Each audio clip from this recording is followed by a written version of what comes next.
안녕하세요. 저는 제주도에서 펜션을 운영하며 사는 60대 여성입니다.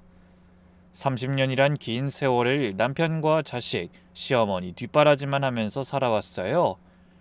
아픈 시어머니를 10년 동안 병가 넣으면서 지냈더니 어느새 60이 넘어 있더라고요. 그래도 그런 고생 돈으로 한번 환산해보면서 살아본 적은 없었는데 참 미련하죠. 남편은 계산기 굴려가면서 상상도 못한 배신과 음모를 준비하고 있었는데 말이죠. 딸과 함께 오랜 고생값을 받아낸 통쾌한 제 이야기 지금부터 들려드릴게요. 작년에 남편이 35년 다니던 회사에서 은퇴하게 됐어요. 중견기업 부장으로 성실하게 일한 덕분에 퇴직금도 괜찮았고 연금도 나름 안정적이었죠. 여보, 이제 우리 둘이서 여유 있게 살자. 욕심 부릴 것도 없잖아. 퇴직금 통장을 보여주며 웃던 남편의 얼굴이 아직도 생생해요. 그때만 해도 행복했거든요. 당신 정말 고생 많았어. 이제 좀 쉬면서 하고 싶은 것도 하고 살아. 그러게. 취미도 만들고 운동이라도 하면서 보내야겠어. 당신도 이제 아침 차리지 마. 아유, 말이라도 고마워. 근데 난 아직 은퇴 안 했어. 남편의 은퇴 후 저는 드디어 제 시간을 가질 수 있게 됐어요. 동네 친구들과 등산 모임도 만들고 문화센터에서 요가도 배우기 시작했죠. 딸아이도 회사에 잘 다니고 있으니 이제야 진짜 제 인생을 살 수 있겠다 싶었답니다. 그런데 몇 개월이 지나자 남편의 행동이 조금씩 이상해지기 시작했어요. 어느 날 거실에서 TV를 보고 있는데 남편이 안방에서 통화를 하는 소리가 들렸죠. 아니, 그건 아직 조금만 더 기다려봐야. 아직이야. 뭔가 조심스러운 목소리였어요. 제가 안방으로 들어가자 남편이 황급히 전화를 끊었어요. 누구야? 무슨 전화길래 방에서 속삭이면서 받아? 아니야. 그냥 회사 후배가 조언 좀 구한다고. 눈도 제대로 마주치지 못하고 얼버무리는 모습이 영 수상했어요. 가장 이상했던 건 통장 정리를 한다면서 은행을 자주 가더라고요. 평소엔 은행 한 번 가는 것도 귀찮아하던 사람이 일주일에 두세 번씩 들락거렸어요. 돌아와서는 뭘 했냐고 물으면 적금 정리하고 왔다고만 하고요. 그리고 저한테 자꾸 미안하다는 말을 자주 했어요. 여보, 당신 정말 고생 많았어. 우리 엄마 모시느라 나 뒷바라지 하느라. 결혼 생활 동안 이런 말 들어본 게 손에 꼽을 정도인데 하루에도 몇 번씩 하니까 오히려 사람이 너무 변한 것 같아서 불안했답니다. 아니, 무슨 일 있어? 요즘 당신답지 않게 표현을 너무 잘하니까. 아니야, 그냥 이제 나이도 들고 하니까 당신한테 고마운 마음이 들어서. 남편이 어색하게 웃는 얼굴이 더 불안하게 만들었어요. 그리고 이상한 것 중 병원을 자주 다닌다는 거였어요. 오늘도 병원 가? 아니, 무슨 검사를 그렇게 자주 받아? 그 건강검진 추가로 받아야 한대. 남자들만 받는 검사라 금방 다녀올게. 뭔가 숨기는 게 분명했어요. 혹시 큰 병이라도 걸린 건 아닌가 싶어 걱정도 됐고요. 그런데 병원 다녀온 날은 유독 표정이 어두웠어요. 뭘 물어봐도 별일 아니라고만 하고요. 이런 일들이 2달 넘게 계속되니까 불안감이 점점 커졌어요. 그리고 얼마 뒤 우리 결혼 30주년 기념일을 한 주 앞둔 저녁이었죠. 제가 기념하고 싶은 마음에 정성껏 저녁을 차렸어요. 어머니가 즐겨 드시던 호박전도 부쳤죠. 우와, 오늘 저녁 정말 푸짐하네. 무슨 날이야? 다음 주가 우리 결혼 기념일이잖아. 미리 축하하는 거야. 그리고 오늘은 어머님이 제일 좋아하던 호박전도 했어. 이건 당신도 잘 먹잖아. 남편이 호박전을 보더니 잠시 멍하니 있더라고요. 이거 보니 엄마 생각나네. 참 좋아하셨는데. 어머니 계셨으면 우리 며느리가 최고라고 칭찬해 주셨을 텐데. 평소 같으면 맞장구를 쳤을 남편이 그날은 이상하게 조용했어요. 왜, 입맛 없어? 어머니 생각나서 그래? 제가 걱정스럽게 물었죠. 남편은 한참을 아래만 보고 있다가 겨우 입을 열었어요. 여보, 우리 이혼하자. 순간 제가 잘못 들었나 싶었어요. 농담이겠거니 했죠. 진심이야, 우리 이혼해. 아마 엄마도 그러라고 하실 거야. 아니, 무슨 소리야? 갑자기 그게 무슨... 근데 남편의 눈에 눈물이 고이는 게 보였어요. 그리고는 식탁 옆으로 와서 갑자기 무릎을 꿇었죠. 미안해. 정말 미안해. 당신한테 너무 미안해서 더는 못 견디겠어. 그만하고 싶어. 일어나. 이게 무슨 짓이야? 도대체 왜 이러는데? 제가 남편을 일으켜 세우려 했지만 남편은 고개를 숙인 채 계속 말했어요. 우리 엄마 모신 것만으로도 충분해. 10년 동안 그렇게 극진히 모시고 이제 당신도 자유롭게 살아야지. 이대로는 안 돼. 나까지 그럴 순 없어. 무슨 소리를 하는 거야? 자유롭게 살다니. 당신 어디 아파? 나는 이제 당신한테 짐만 될 거야. 더는 당신을 붙잡고 있을 수 없어. 이해해줘. 제가 다급하게 물었어요. 너무 큰 병이 걸린 게 아닌가 싶었거든요. 아니야, 그런 게 아니야. 그냥 당신이 너무 불쌍해서. 30년 동안 나 때문에 우리 집안에 희생만 했잖아. 어머니 돌아가실 때까지 10년을 바쳤는데. 남편이 제 손을 잡으며 애원하듯 말했어요. 손이 차갑게 떨리고 있었죠. 그게 왜 희생이야? 가족인데 당연한 거지. 어머니도 날 친딸처럼 대해주셨고. 이젠 놔주고 싶어. 당신도 남은 인생 자유롭게 살아. 남편의 말이 도무지 이해가 안 됐어요. 갑자기 왜 이래? 우리 잘 살고 있잖아. 은퇴해서 좋은 날만 남았는데. 제가 울먹이며 말했지만 남편은 단호하게 고개를 저었어요. 미안해. 하지만 이게 당신을 위한 선택이야. 한 번만 믿어줘. 그날 밤 남편은 거실 소파에서 잤어요. 저는 안방에서 한숨도 못 자고 울기만 했죠. 30년 세월이 이렇게 허무하게 끝나는 건가 싶기도 별의별 생각이 다 들었답니다. 다음 날 아침 부은 눈으로 거실에 나갔더니 남편이 서류 봉투를 들고 있었어요. 이혼 서류야. 이미 다 준비해뒀으니까 당신은 도장만 찍으면 돼. 여자라도 생긴 거야? 솔직히 말해. 봉투를 열어보니 정말로 이혼 서류가 들어있었어요. 재산 분할 포기각서도 있었고요. 아니야, 그런 건. 재산 분할도 위자료도 난 필요 없어. 그냥 깨끗하게 헤어지자.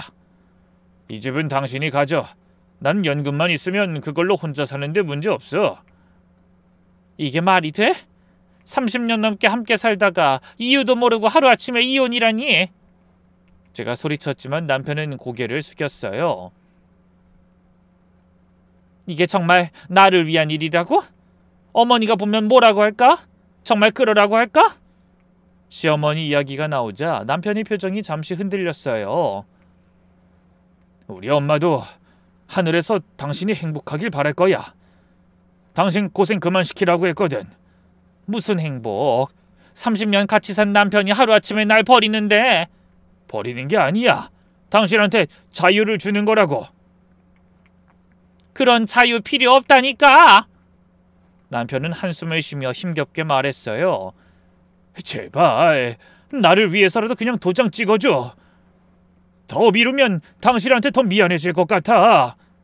그때 남편이 또다시 눈물을 보였어요. 그리고는 충격적인 말을 했죠. 사실 재검사를 받았어. 폐 그림자가 보인대. 조직 검사 결과. 뭐라고 나왔는데? 말해. 암이야. 폐암 3기. 수술도 어렵고 항암 치료를 받아도 1년을 넘기기 힘들대. 남편이 흐느끼며 말했어요. 그래서야. 당신한테 이런 짐을 줄 수 없어. 병수발하느라 또 몇 년을 고생시킬 순 없잖아. 우리 엄마 모시느라 10년이나 고생했는데 나도 병원에서 마지막을 보내고 싶지도 않고. 그런 소리 하지 마요. 내가 당신 간호 못할 것 같아서? 아니야, 당신은 잘할 거야. 그게 문제야. 또 당신 인생을 나한테 바치게 할 수는 없어. 그러더니 남편이 제 손을 꼭 잡으며 간절히 말했어요. 이게 내 마지막 소원이야. 당신을 자유롭게 해주는 거 제발 부탁이야. 남편의 간절한 눈빛을 보니 마음이 흔들렸어요. 정말로 부담을 주고 싶지 않구나. 죽음을 앞둔 사람의 마지막 소원이라니 무조건 제 뜻만 고집하는 것도 힘들었죠. 시간이 없어. 내가 아직 건강할 때 좋게 정리하고 싶어. 그날 하루 종일 고민했어요. 남편의 애처로운 그 표정이 잊혀지지가 않았거든요.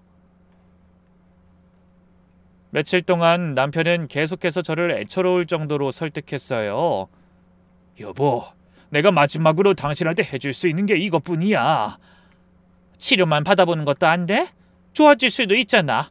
왜 포기부터 하는데?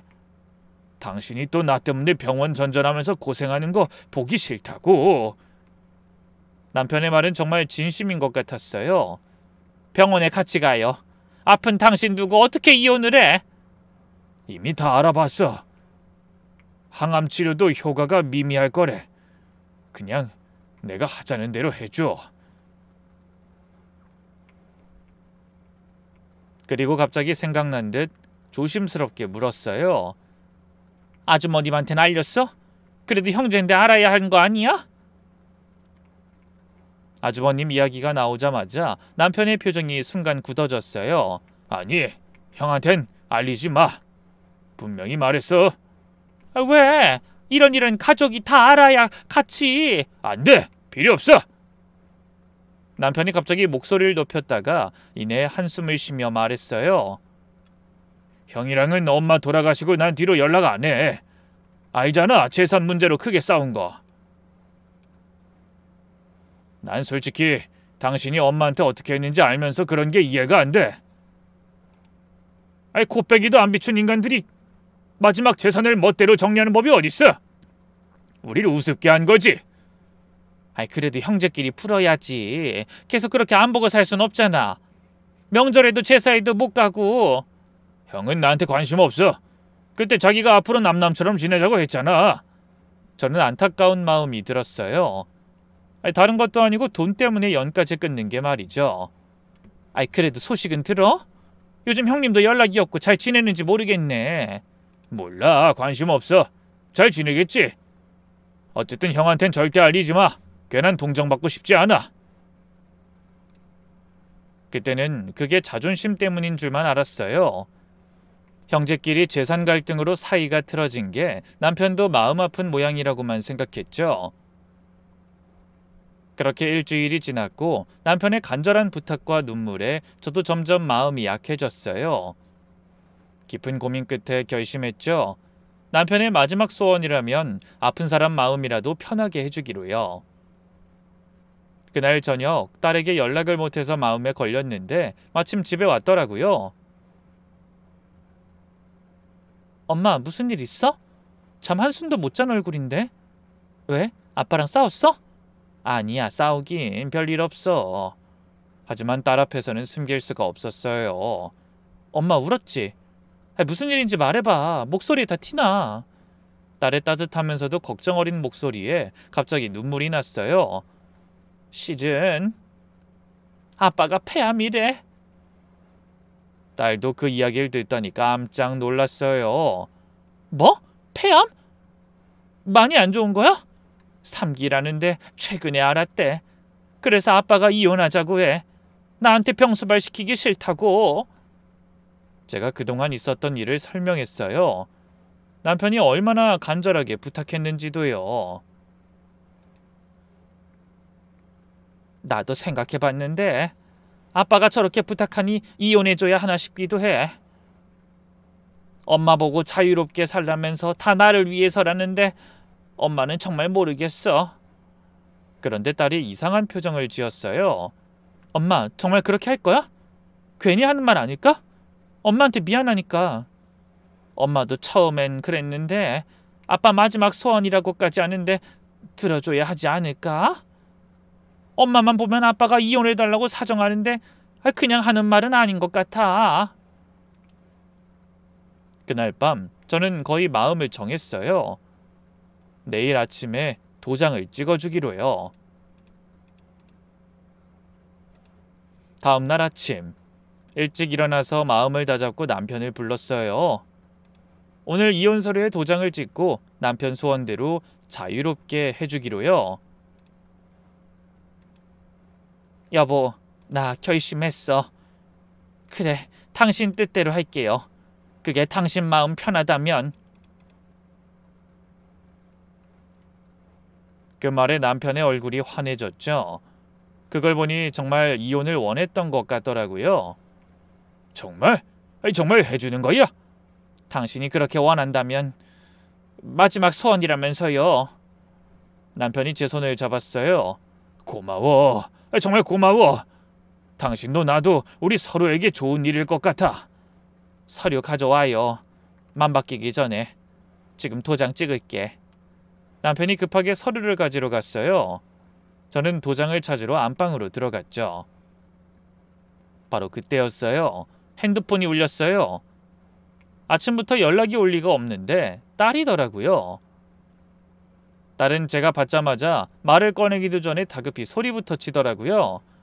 엄마, 절대 도장 찍으면 안 돼! 절대로! 딸의 목소리가 너무 다급해서 깜짝 놀랐어요. 아이, 무슨 일이야? 왜? 지금 아빠하고 지금 당장 나와. 절대 도장 찍지 말고 나부터 만나. 엄마, 뭔가 이상한 게 있어. 딸의 목소리가 너무 절박해서 일단 집을 나왔어요. 남편에게는 갑자기 급한 일이 생겨서 잠깐 나갔다 온다고 둘러댔죠. 강남역 근처 카페에서 딸을 만났어요. 딸은 심각한 표정으로 핸드폰을 들고 있었죠.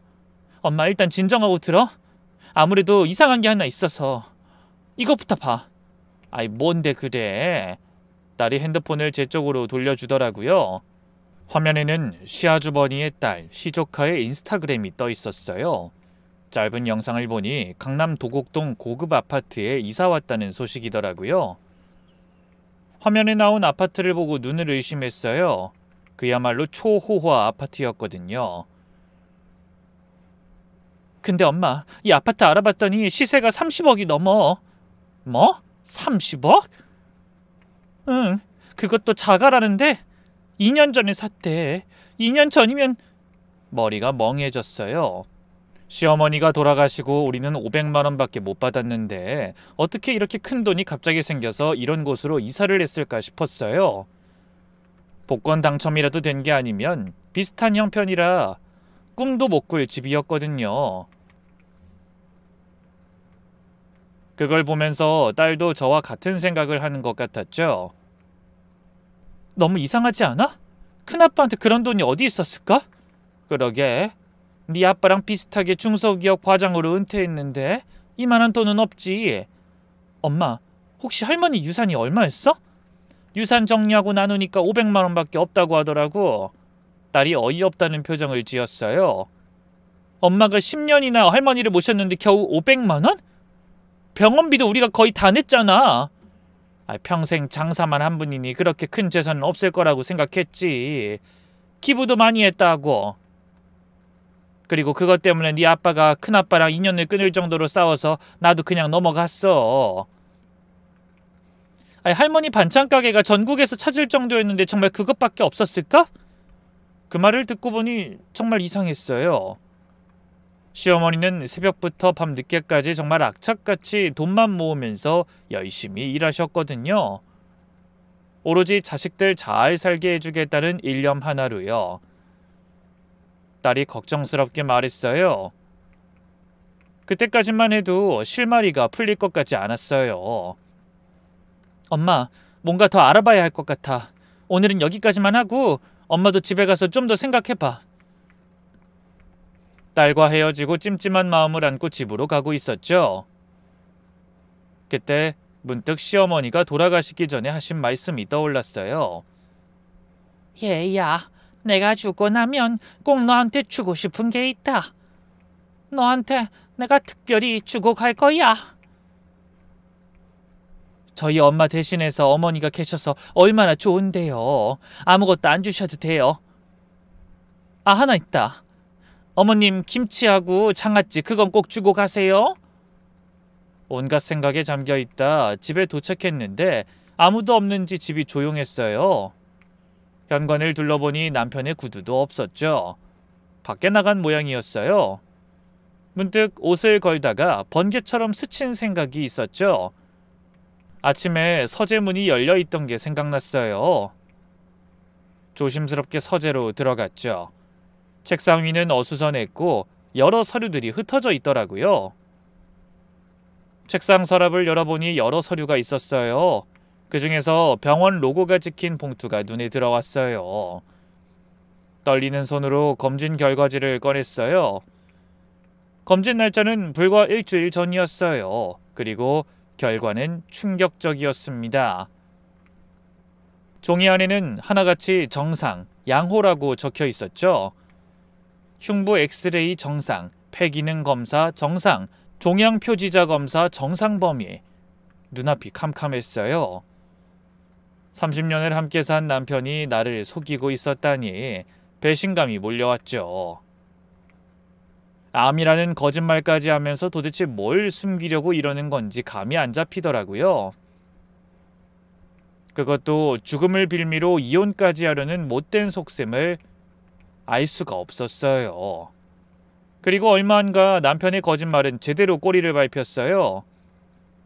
남편이 들어오는 것 같자 제가 신발까지 치우고 다락방에 숨을 죽이고 가만히 있었어요. 그때 전화벨이 울리고 남편의 목소리가 들렸어요. 형, 다 됐어. 오늘 도장 받으려고 했는데 갑자기 나가버렸어. 아무것도 모르는 남편은 스피커폰으로 아주버님과 통화를 하더라고요. 뭐라고 했냐? 정말 오랜만이었죠. 아주버님의 목소리가 스피커폰을 통해 선명하게 들렸어요. 형이 하라는 대로 폐암 3기라고 했어. 잘했다. 그래서 믿던? 여자들 총 무섭다. 그 폐암 3기라고 하니까 믿더라고. 도장 찍어준대. 남편 목소리에 안도감이 묻어났어요. 반대로 제 가슴은 무너져 내렸죠. 나를 완전히 바보로 만들었구나. 그때 아주버님이 갑자기 목소리를 낮추며 말했어요. 그나저나 너 요즘 그 여자랑은 잘 돼가냐? 매주 만나? 그 호텔까지 드나든다면서. 하여튼 제주 좋아. 형 또 그 얘기야. 몇 번을 말해. 그런 게 아니라고. 순간 남편이 짜증 섞인 목소리로 대답했어요. 진짜 아니라니까. 내가 지금 여자 만날 정신이 있겠어? 돈 때문에 이런 쇼까지 하는데. 그런데 돈, 여자라는 말이 제 귀에 꽂혔어요. 그때부터 심장이 쿵쾅거렸죠. 아주버님은 흥분한 남편 반응에도 비웃듯이 말했어요. 그래, 뭐 네가 알아서 하겠지. 야, 2년 동안 잘 숨겨왔으면서 왜 갑자기 불안해? 형도 알잖아. 하루 이틀 본 사이도 아니고 혹시라도 들킬까봐. 그러게 엄마가 그렇게 큰돈 모았을 줄 누가 알았겠냐? 40년 동안 반찬 가게 하면서 노인네가 꼬박꼬박 금으로 바꿔놨더라고. 그러니까 통장에 한 푼도 없었지. 에휴, 그 머리는 좋아. 아주버님이 계속 다그치듯 말했어요. 이거 들켰다간 우리 둘 다 감옥 가는 거야. 인생 끝이라고. 그러니까 빨리 끝내. 알아, 형. 울고불고 설득하니까 도장 찍어준다고 했다니까. 야, 벌써 3일이나 지났어. 마음 바뀌면 어쩌려고. 도장 뺏어서라도 찍어. 형, 다시 말하지만 노력하고 있다고 몇 번을 말해. 그 사람도 힘든 결정하는 거야. 마지막에 남편의 목소리가 떨렸어요. 그 말에 아주버님이 코웃음을 쳤죠. 힘들긴. 어쨌든 이번 주 안에 끝내. 그 돈으로 부동산이랑 주식 산 거 다 정리했잖아. 이제 현금으로 돌리기만 하면 다 끝나. 재수씨가 끼어들면 다 망치는 거야. 확실하게 잘해라. 알았어, 알았다고. 그만 좀 보채. 그리고 말이야, 네 마누라가 10년이나 어머니 모셨으니까 하는 말인데 혹시라도 양심에 찔리거나 미안해하지 마. 어차피 며느린 남이야. 우리랑 피 한 방울도 안 섞였어. 아이, 그래도 그 말은 좀... 뭐? 뭐가 그래도야? 정신 차려! 15억이야, 15억! 그 돈만 생각해! 네 마누라한테 반 떼주고 싶냐? 남편이 작은 목소리로 혼잣말처럼 중얼거렸어요. 아이, 그래도 어머니가 늘 우리 집사람 칭찬하셨잖아. 우리 며느리가 최고라고. 야, 그건 그냥 하는 소리야. 어머니가 진짜로 며느리한테 재산 주려고 했겠어? 아이, 알았어, 알았다고. 전화를 끊은 남편이 피곤하다는 듯 한숨을 푹 쉬었어요. 저는 다리가 풀려서 그 자리에 주저앉을 뻔했어요. 결국 이 모든 이유가 돈이었던 거죠. 그동안 뒷바라지하면서 가족을 위해 희생한 시간이 너무 허탈하고 의미 없이 느껴지더라고요. 하지만 이상하게도 눈물은 나지 않았어요. 오히려 머리가 차갑게 식어갔죠. 거실로 나온 남편이 절 보더니 놀라서 말했어요. 언제 왔어? 집에 있었어? 방금 왔어요. 화장실이 좀 급해서. 최대한 자연스럽게 연기했어요. 다리가 후들거렸지만 티내지 않으려고 애썼죠. 아, 그래? 장 봐왔어. 당신 좋아하는 과일 좀 샀는데. 평소처럼 행동하는 남편을 보니 더욱 소름이 끼쳤어요. 혹시 그 도장은... 내일 줄게요. 오늘은 나도 좀 피곤해서.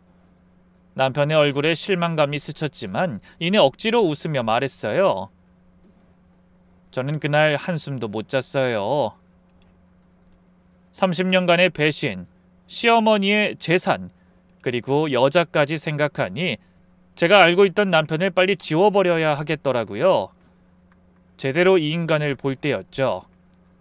그리고 그날 밤 저는 결심했어요. 아주버님이 말한 대로 제가 끼어들어서 이 모든 걸 망쳐놓겠다고요. 10년 동안 시어머니를 극진히 모셨는데 그 보답이 이런 배신이라뇨.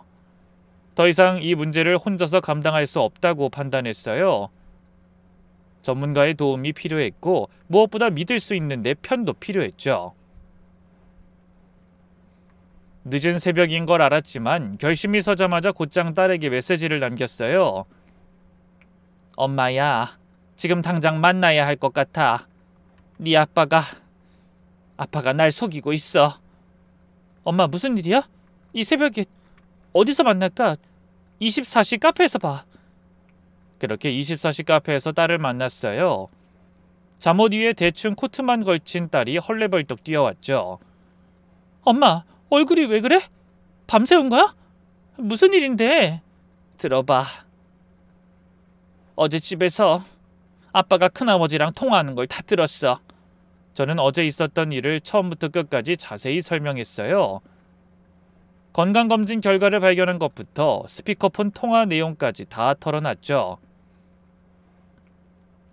딸의 얼굴이 처음엔 놀라움으로 그 다음엔 분노로 붉어졌어요. 엄마, 이제 어떻게 할 거야? 엄마가 하고 싶은 대로 해. 가만히 있을 순 없지. 내 30년 세월을 이렇게 짓밟히게 둘 순 없어. 멍청하게 엄마만 계산기 안 굴리고 있었던 것 같은데 이제 정확히 할 거야.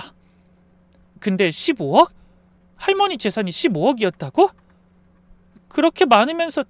응, 그걸 아빠랑 큰아빠가 가로챈 거야. 그래서 어떻게든 나랑 이혼을 하려고 한 거고. 이건 완전히 범죄잖아. 배신도 배신이지만 엄마가 그 고생을 했는데... 딸이 주먹을 불끈 쥐며 테이블을 쳤어요. 그것도 엄마한테 폐암이라고 거짓말까지 하면서 아빠가 어떻게 그럴 수가 있어? 큰아빠는 여자도 있다고 생각하는 것 같은데 이젠 아무것도 못 믿겠다. 뭐? 아빠가 불륜까지? 아빠는 아니라고 했어. 뭐 그것도 모르지. 딸이 커피를 한 모금 마시고는 심호흡을 했어요. 엄마, 일단 진정해. 감정적으로 대응하면 안 돼. 이제부터가 중요해. 그래, 엄마는 할머니를 위해서라도 진실을 밝혀야겠어. 어떻게 해야 할까? 딸이 핸드폰 메모장에 적으면서 말했어요. 할머니가 정말로 엄마한테 재산을 주려고 했다는 증거를 찾아야지. 그게 제일 중요해. 그리고 딸은 다급히 여기저기 연락하더니 지인들을 수소문해서 방법을 찾는 것 같았어요. 그때부터 희망이 보이기 시작했어요. 그렇게 저와 딸의 반격이 시작됐죠. 무엇보다 시어머니가 저를 위해 남기려 했던 것을 찾아야 했어요. 그게 무엇이든 시어머니의 마지막 뜻을 진짜로 제가 알아야 했으니까요. 우리는 다음 날부터 증거 수집에 들어갔죠. 주변 지인의 조언이 큰 도움이 됐어요. 딸이 금융감독원에서 일하는 지인의 도움을 받아 남편의 금융거래 내역을 추적했고, 저는 제 방식대로 변호사도 찾아보고 시어머니가 남긴 흔적을 찾아보기로 했어요. 사실 저와 시어머니의 인연은 정말 특별했어요. 결혼 초기에는 일반적인 고부관계였지만 암 진단을 받고 나면서 모든 게 달라졌어요. 그날부터 10년간의 병수발이 시작된 거예요. 항암 치료 받으러 다닐 때도, 새벽에 통증으로 잠 못 드실 때도 저는 늘 시어머니 곁에 있었어요. 참, 며느리가 딸보다 낫다는 말이 괜히 있는 게 아니구나. 고마워서 어쩌니. 실제로 아주버님네는 명절 때나 잠깐 들르는 정도였고, 돌봄은 모두 제 몫이었죠.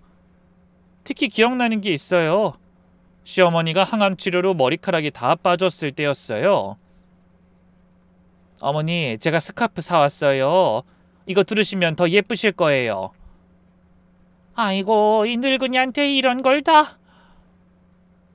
네가 있어서 죽기 전에 이런 것도 해보는구나.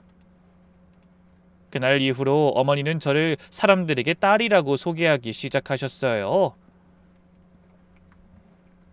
그런 어머니를 보면서 저도 친정 어머니처럼 느꼈고요. 시어머니와 함께한 10년은 힘들기도 했지만 그만큼 정이 많이 들었거든요.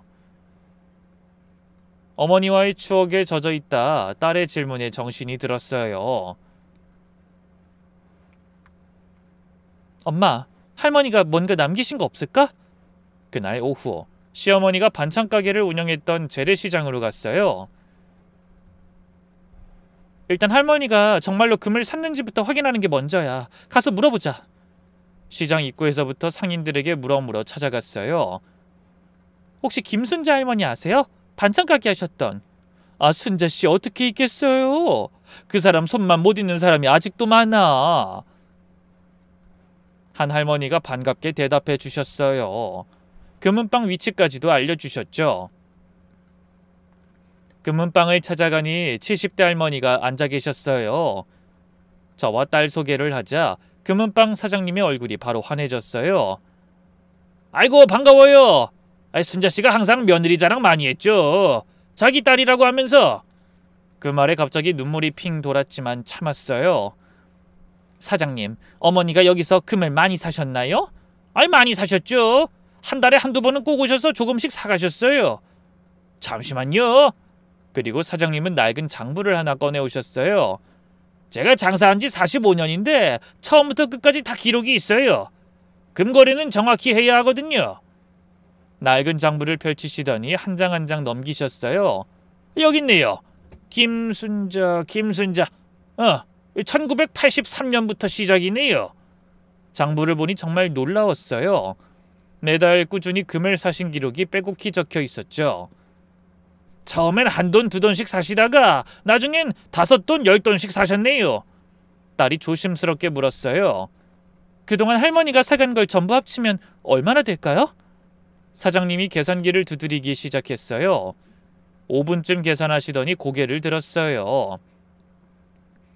총 3.2kg입니다. 현재 금 시세로 계산하면 약 15억 2천만 원 정도 됩니다. 역시 아주버니가 말한 금액과 거의 일치했어요. 근데 그 금은 다 어디 갔나요? 2년 전에 순자씨 돌아가신 직후에 큰아들이 와서 다 현금으로 바꿔갔어요. 큰아들이요? 네, 키 크고 뚱뚱한 사람. 어머니 병원비랑 장례비 때문에 급하다고 하더라고요. 그나저나 제가 마지막으로 할머니 가게에서 산 장아찌가 있는데 이제 그 맛을 못 본다고 생각하니까 참 계속 아껴 먹고 있어요. 금은방을 나온 우리는 결의에 찼어요. 그리고 전 금은방 사장님이 해준 말에서 결정적인 증거를 하나 더 떠올렸죠. 어머니가 돌아가시기 전 수도 없이 열어보고 씻었던 그 장독대. 어머니 성격이라면 그런 곳에 중요한 걸 둘 수도 있겠다는 생각이 들었어요. 옛날 사람들은 이런데 귀한 걸 묻어뒀다는 이야기를 해주신 적도 있었고요. 장독대를 확인해야 해. 아무래도 거기 같아. 응? 무슨 장독대? 할머니가 정말로 유산을 엄마한테 주려고 했다는 증거만 찾으면 돼. 그래, 그 증거가 거기 있을 수도 있을 것 같아서 그래. 장독대야. 근데 할머니 집 지금은 비어있잖아. 어떻게 들어가? 고민하던 중에 좋은 방법이 떠올랐어요. 몇 주 뒤가 어머니 기일이었거든요. 고민하던 중에 좋은 방법이 떠올랐어요.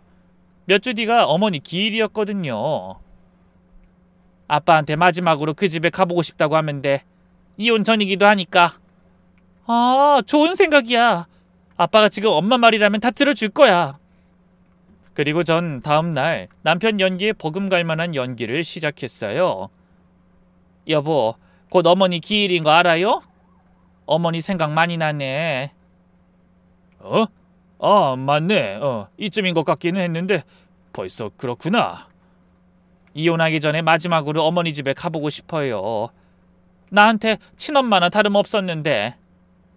제사도 못 가고 이렇게라도 인사드리면 좋잖아요. 그 말에 남편이 뭔가 불안한 듯 망설였어요. 마지막 부탁이에요. 어머니께 인사라도 드리고 싶어요. 우리도 곧 헤어지면 갈 일도 없는데. 할 수 없다는 듯 남편이 고개를 끄덕였어요. 그래, 가자. 나도 어머니 뵙고 와야지. 몇 년 만에 시댁에 도착했어요. 2년 만에 와보는 그곳은 쓸쓸하기 그지없었죠.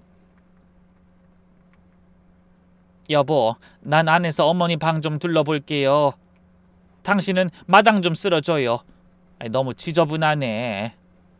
남편이 빗자루를 들고 앞마당으로 가자 저는 곧장 뒷뜰로 향했어요. 그곳엔 장독대가 그대로 있었어요. 먼지가 수북히 쌓여있긴 했지만요.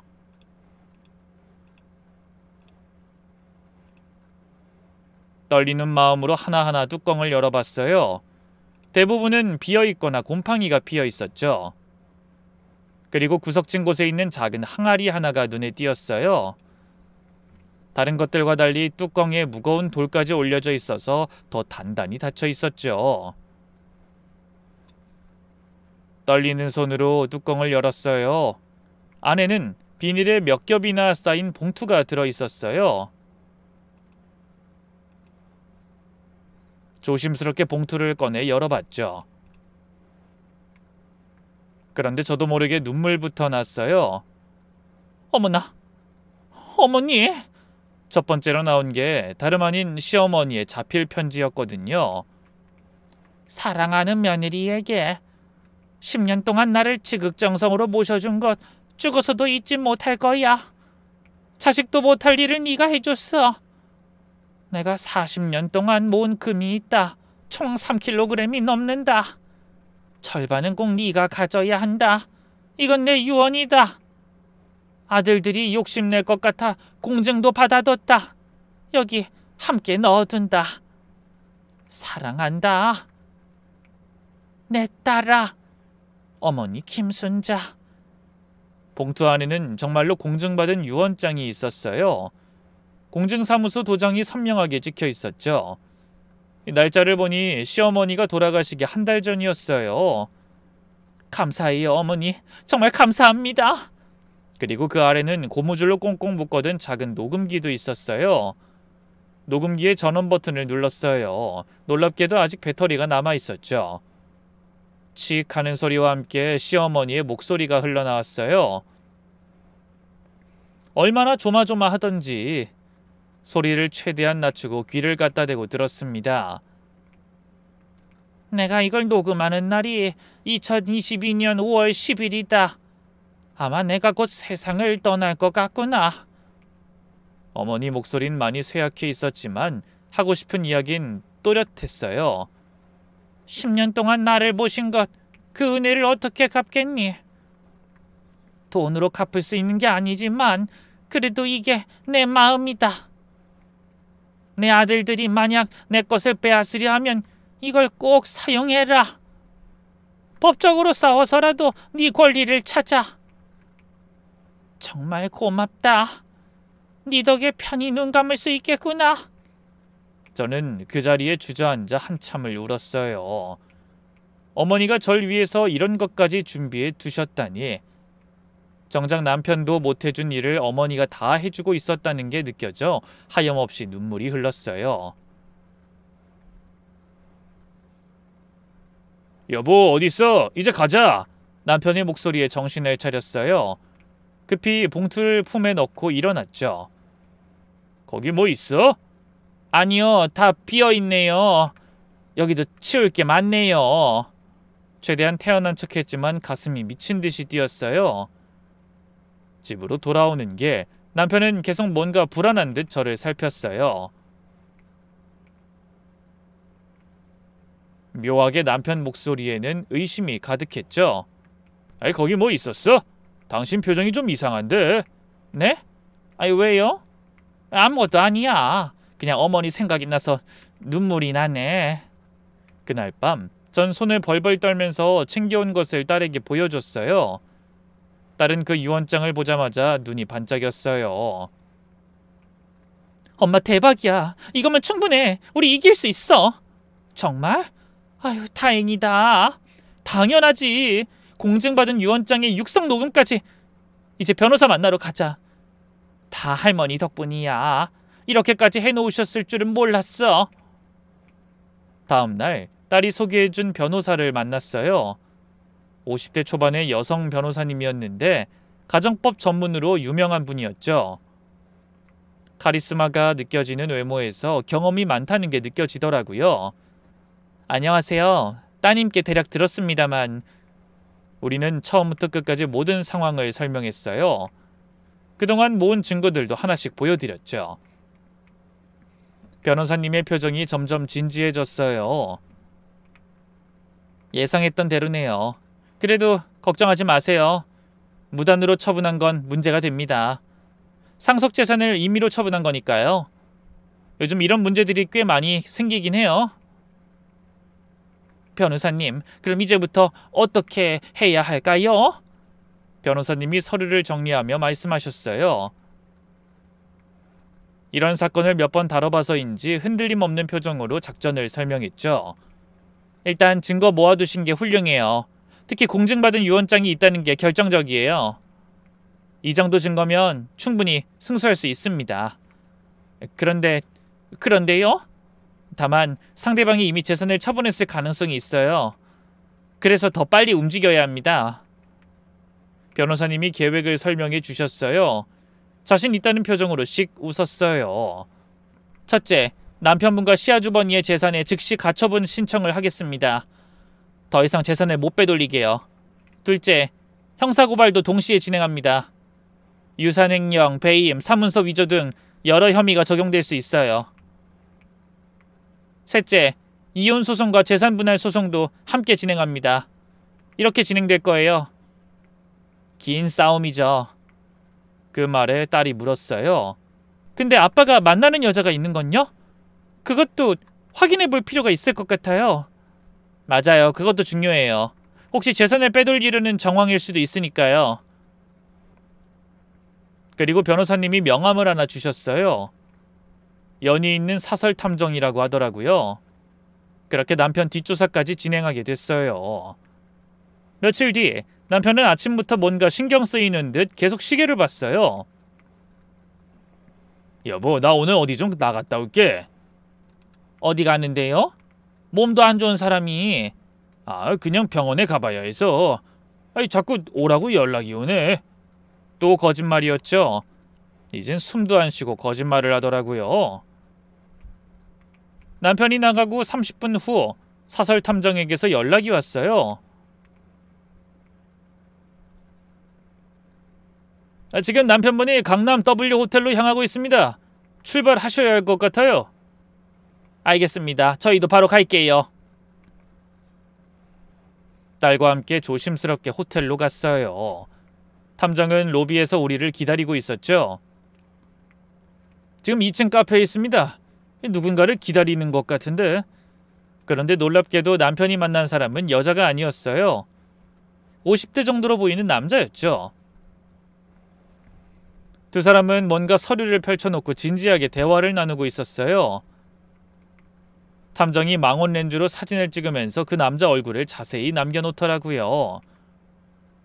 저 남자 저희가 알아보겠습니다. 30분쯤 후 두 사람이 일어났어요. 그때 그 남자가 명함을 건네는 게 보였죠. 집으로 돌아온 후 탐정에게서 연락이 왔어요. 아까 본 남자 정체를 알아낸 것 같았죠. 확인했습니다. 투자자문 대표더군요. 투자자문이요? 네. 근데 이 회사가 좀 특이해요. 주로 자산을 해외로 빼돌리는 일을 도와주는 곳이라고. 그제야 모든 게 이해됐어요. 남편의 계산기가 얼마나 치밀하게 굴러가고 있는지 명확하게 보였어요. 남편은 불륜이 아니라 재산을 해외로 빼돌리기 위한 상담을 받고 있었던 거예요. 그리고 전 모든 준비를 끝냈어요. 단 1원도 나누기 싫다고 하면 그때부턴 저도 정확한 값을 물어야 했으니까요. 그동안 제가 고생한 값을 어떻게든 받아낼 참이었습니다. 다음 날 아침, 남편은 여느 때처럼 이혼 서류를 들고 왔어요. 여보, 오늘은 정말 결정해줘야 해. 이제 더는 못 기다려. 알았어요. 도장 찍을게요. 순순히 도장을 챙겨 나오는 걸 보더니 남편의 얼굴에 안도감이 번졌어요. 고마워. 내 결정 따라줘서. 당신도 받아들이기 힘들 거란 거 아는데. 아니야. 당신이 원한다면 그렇게 해야지. 생각해보니까 좋은 결정인 것 같아. 어? 좋은 결정이라고? 의아한 남편은 잠시 당황한 것 같았지만 급하게 서류를 펼쳤어요. 바로 그때였어요. 제가 기다리고 있던 소리였죠. 초인종이 울렸어요. 곧 문이 열리고 남편이 지을 표정을 보고 싶어 전 계속 남편만 주시했습니다. 남편은 아무 의심도 없이 현관으로 갔어요. 누구세요? 법원 집행관입니다. 법원이라고요? 아니 무슨 일로? 문이 열리자 여러 사람이 들어왔어요. 법원 집행관, 변호사님, 그리고 딸까지요. 남편은 이 모든 사람이 어떻게 같이 왔는지 어안이 벙벙해서 뒷걸음질까지 치더라고요. 김영수 씨 되시죠? 재산 가처분 결정문입니다. 집행관이 서류를 전달하자 남편의 얼굴이 하얗게 질렸어요. 이게 무슨... 누가 이런 걸... 당황할 새도 없이 변호사님은 바로 집행관에 이어서 차분히 말을 이어갔어요. 당신은 어머니 김순자님 유산을 불법으로 횡령했습니다. 저는 그때 보란듯 가방에서 유언장과 녹음기를 꺼냈어요. 여보, 어머니가 나한테 남기신 거예요. 이제부터 우리 계산 제대로 해야지. 유언장을 펼쳐 보이자 남편은 이런 게 있을 리가 없다는 얼굴이더라고요. 그건... 이걸 엄마가 남겼다고? 아니야! 어머니도 자식들을 못 믿어서 그랬는지 이것저것 많이 남겨두셨더라고. 그때 또 누군가가 들어왔어요. 야, 무슨 일이야? 뭐 잘못된 거냐고? 아주버님은 들어서자마자 상황을 파악했는지 화부터 내기 시작했어요. 이게 다 무슨 난리야? 법원? 여기서 뭐 하는 거야? 기세등등한 아주버님 행동은 늘 목소리만 크다는 걸 잘 알고 있어서 겁나지 않았어요. 그리고 집행관은 담담하게 아주버님에게도 서류를 전달했어요. 김영실 씨죠? 재산 가처분 결정문입니다. 뭐? 나한테? 무슨 권리로? 야, 너희 소속 어디야? 아주버님이 서류를 받아들고는 저를 노려봤어요. 너야? 네가 한 짓이야? 네, 제가 했어요. 아주버님이 훔쳐간 어머니 재산 다시 찾으려고요. 뭐? 훔쳐갔다고? 하! 야, 말 조심해. 우리 식구도 아닌 게... 저는 당당하게 맞섰어요. 그런데 남편은 아주버님 말에 갑자기 용기를 얻었는지 일어섰어요. 아주버님과 한 팀이었죠. 그래, 엄마가 너한테 무슨 재산을 준다고? 말이 되는 소리를 해. 야, 피 한 방울 안 섞인 네가 무슨 자격으로? 우리 엄마가 평생 시장에서 그 고생하면서 일한 건 우리 잘 살게 해주려고 한 거지. 거기 네 몫은 없어. 갑자기 이혼하는 마당에 돈이라도 찾아야겠다 싶은 모양인데 어림도 없어. 저는 침착하게 유언장을 꺼내 들었어요. 자격이요? 그걸 왜 두 분이 말하는 거예요? 여기 있어요. 어머니가 직접 쓰신 유언장. 그리고 왜 제 몫이 없어요? 어머니 마지막까지 곁에 있다 보내드린 것도 저고, 아주버님은 병원에 몇 번이나 오셨죠? 전 기억도 없는데. 그건 네가 참견할 바 아니지? 병수 받은 걸 아직도 우려먹네. 야, 얼마 그냥 줘라. 저는 유언장을 펼쳐 보였어요. 공증 도장이 선명하게 찍혀 있었죠. 보이시죠? 내가 모은 금의 절반은 며느리의 것이다. 어머니 친필이에요. 그런 게 어디? 두 형제의 얼굴이 조금씩 굳어졌어요. 이건 가짜야. 네가 조작한 거지? 엄마가 이런 거 남겼을 리가 없어. 우리 엄마 이런 거 모르는 사람이라고. 아주버님이 발악했어요. 가짜라고요? 그럼 이것도 가짠가요? 변호사님이 공증 확인서까지 눈앞에 펼쳐 보이며 확실하게 못을 박았죠.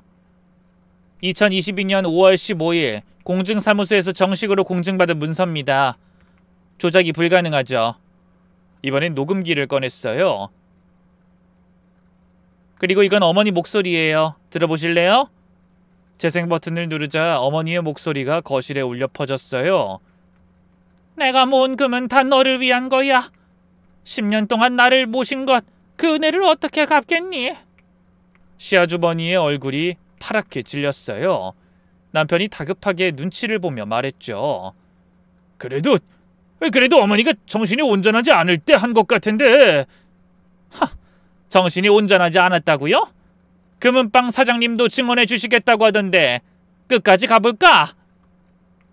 난 당신이 뭐라고 하든 끝까지 싸울 준비 돼 있으니까.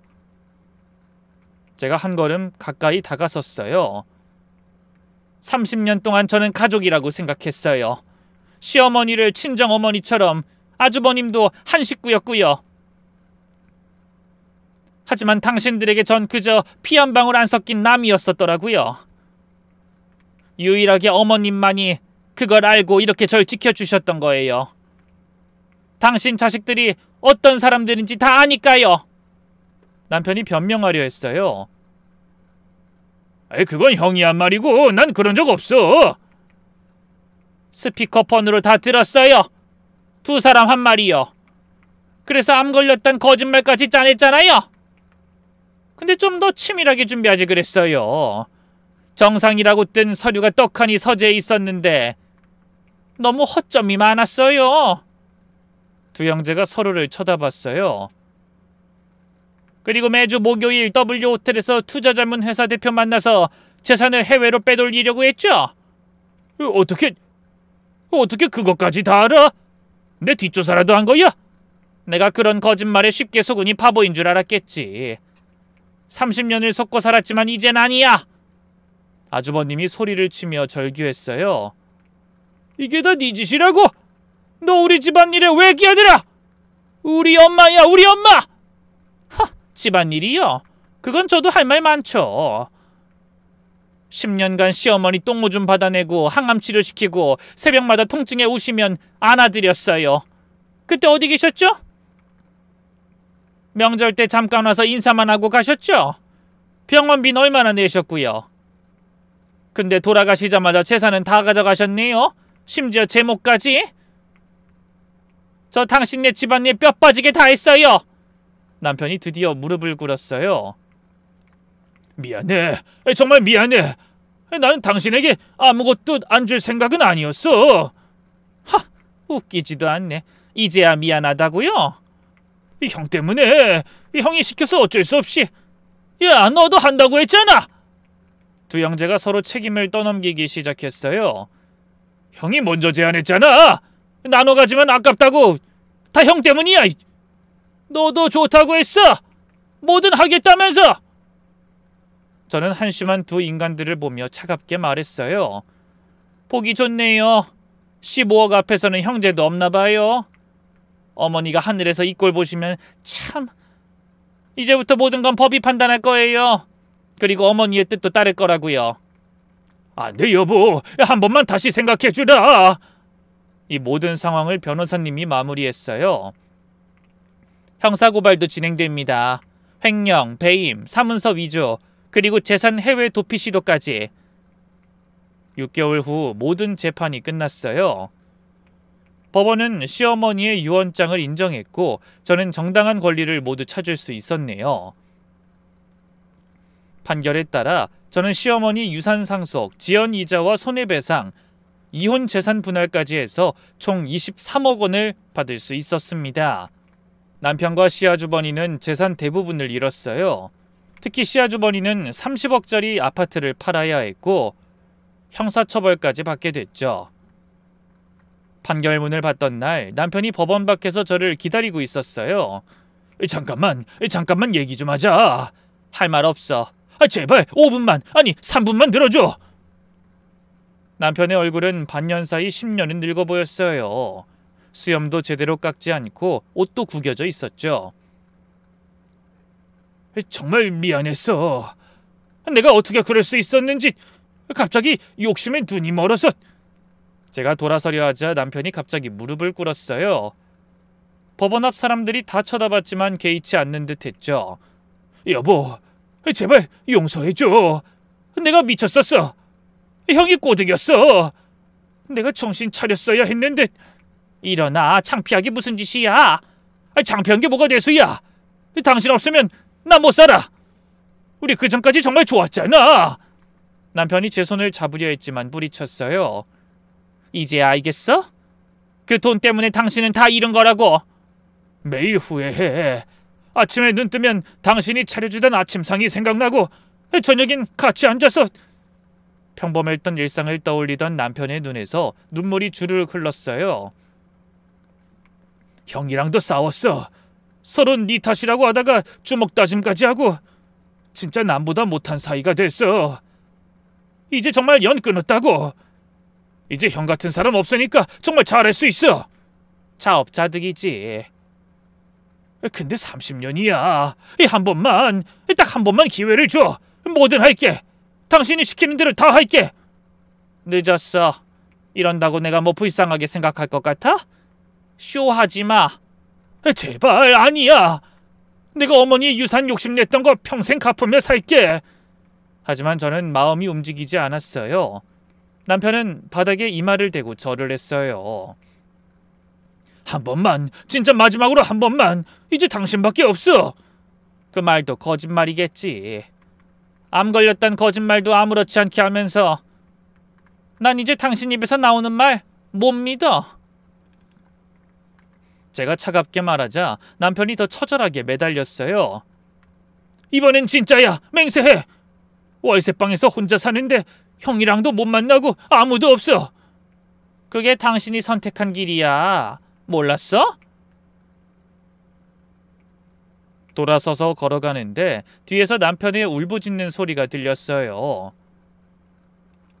1년이 지난 지금 저는 제주도에서 작은 펜션을 운영하고 있어요. 어머니 말대로 자유롭고 행복하게 살고 싶은 제 결정이었어요. 정신없는 서울에서 벗어나 자유롭게 살아보고 싶던 걸 이 나이가 돼서야 이뤘네요. 비록 30년의 결혼 생활은 배신으로 끝났지만 진짜 제 인생을 찾게 됐죠. 돌아보면 어머니의 사랑 덕분에 인생 최고의 전환점이 된 것 같기도 하네요. 전 제주도로 오면서부터 어머니 기일도 잊지 않고 챙기는데요. 어머니 손맛까진 못 따라가지만 그래도 열심히 만들어 올립니다. 그리고 어머니께 항상 이런 이야기를 잊지 않고 해요. 어머니가 주신 사랑으로 이렇게 행복하게 살아요. 꼭 엄마 딸로 다시 만나요. 여러분도 너무 착하게 그저 계산 없이 사는 게 좋은 건 아니라고 얘기 드리고 싶어요. 자기 것도 잘 챙기면서 살아야 한다는 시어머니의 말을 이제야 알 것 같네요. 저 같은 일 당하지 않게 자기 몫은 잘 챙기면서 살아가셨으면 좋겠습니다. 여러분 모두 행복하시길 바랍니다. 제 이야기는 이만 마칠게요.